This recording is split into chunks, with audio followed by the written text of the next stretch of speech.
এমন কোনো আমল আছে কিনা যা করলে আমি হজে যেতে পারবো? দেখুন, আপনি হজে যাওয়ার মতো আমল, যে আমল করলে আপনি হজে হজে যাওয়ার সুযোগ তৈরি হতে পারে, সেটা মূলত আল্লাহ তাআলার কাছে দোয়া করা। আল্লাহর কাছে যত বেশি আপনি দোয়া করবেন তত বেশি আহ, আল্লাহ রব্বুল আলমিন আপনাকে হজে যাওয়ার সুযোগ দিবেন, আপনি আশা করতে পারেন।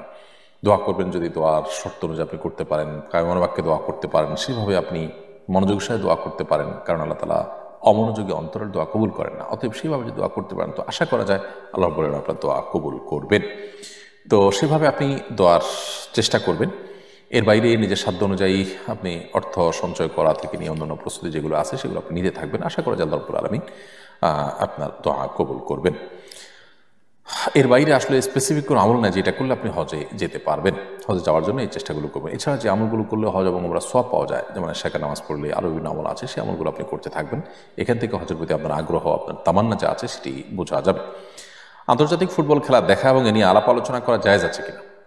দেখুন, এই সমস্ত খেলাধুলা, এই সমস্ত আপনার ক্রীড়া আন্তর্জাতিকভাবে যেগুলো হয়ে থাকে বা দেশীয়ভাবে এরকম বড় বড় আসর যেগুলো হয়ে থাকে, প্রথমত এগুলোতে যে উন্মাদনা হয়ে থাকে, এগুলোতে বিনোদনের নামে যে আপনার উৎসবের উচ্ছলতা হয়ে থাকে, এটা আসলে কোনো মুসলমানের সাথে যায় না।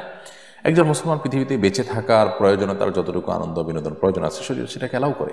কিন্তু মুসলমান দর্শনগতভাবে, বিশ্বাসগতভাবে তিনি যখন বিশ্বাস করেন যে অনন্ত অসীমকালের যাত্রা, তার সামনে আখেরাত রয়েছে, এই দুনিয়া খুব সীমিত সময়ের জন্য, তিনি এখানকার আনন্দ বিনোদনকে তার জীবনের বড় বিষয় হিসেবে দেখবেন না। যারা এই জাতীয় বিষয়ে ইনভলভ হয়ে থাকেন তারা সাধারণত তাদের ঈমান এবং আমলগত ত্রুটি এটার জায়গা থেকে তারা এটার সাথে ইনভলভ হয়ে থাকেন। পশ্চিমা পৃথিবীর অনেক আলেমুল আমাদেরকে দেখা যায় এটার সাথে ইনভলভ হন, যেটা আমরা ব্যক্তিগতভাবে মনে করি দুঃখজনক এক কথায়। তাছাড়া এটা ফাসিকদের বড় মিলনমেলা। বিশেষ করে আমরা দেখেছি যে ফিফা তারা তাদের ভেরিফাইড ফেসবুক পেজে সমকামিতার যে সিম্বল সেটা তারা প্রোফাইল পিকচারে স্থাপন করেছে রীতিমতো।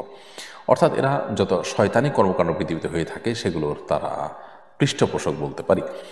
তো তাদের এই সমস্ত আয়োজনগুলোতে গা ভাসানো বা সেগুলোতে নিজেকে আপনার ইনভলভ করা, মাখামাখি করা, এটা আমাদের ইমানি এবং আদর্শিক দেউলিয়াপনা ছাড়া আর কিছুই নয়।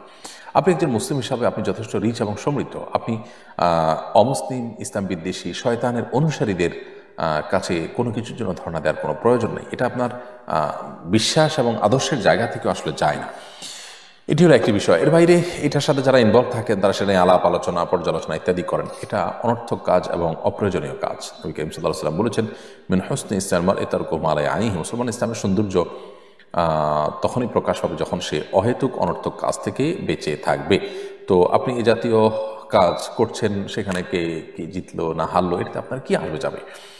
তো এই জাতীয় বিষয়গুলোকে শরীয়ত অ্যালাউ করে না। অবশ্যই সেটাকে আমরা নাজায়েজ কাজের অন্তর্ভুক্ত মনে করি। রবিন, আপনি লিখেছেন, আমি আমার মা সহ তামাত্তু হজ করেছি। প্রথম ওমরা করার সময় মাকে হুইল চেয়ার ওমরা করানোর জন্য একজনের সঙ্গে চুক্তি করেছি। হজের পর আমরা মদিনায় চলে যাই। মক্কায় ফিরে এসে দ্বিতীয় ওমরা করার সময় আমি নিজে মাকে হুইল চেয়ারে তওয়াফ ও সাই করে। তখন মা জানান প্রথম ওমরার সময় চুক্তিবদ্ধ লোকটি মাকে কেবল তওয়াফ করিয়েছেন, সাই করাননি। তিনি বয়োবৃদ্ধ হয় আর তওয়াফ ও সাই বিষয়টি ঠিকমতো বুঝে উঠতে পারেনি। এখন আমাদের করণীয় কি? দেখুন, হজ এবং ওমরার ক্ষেত্রে সাই করা, তওয়াফ করা যেরকম ফরজ, সাই করাটাও ফরজ। অতএব এই ফরজটি যদি ছুটে যায় এবং আপনি শহর ত্যাগ করে অন্যত্র চলে গেছেন, পরে আবার ফিরে আসছেন, তাহলে সেক্ষেত্রে আপনার ওই ওমরাটি আবার আদায় করতে হবে, কারণ আপনার ওমরা হয়নি।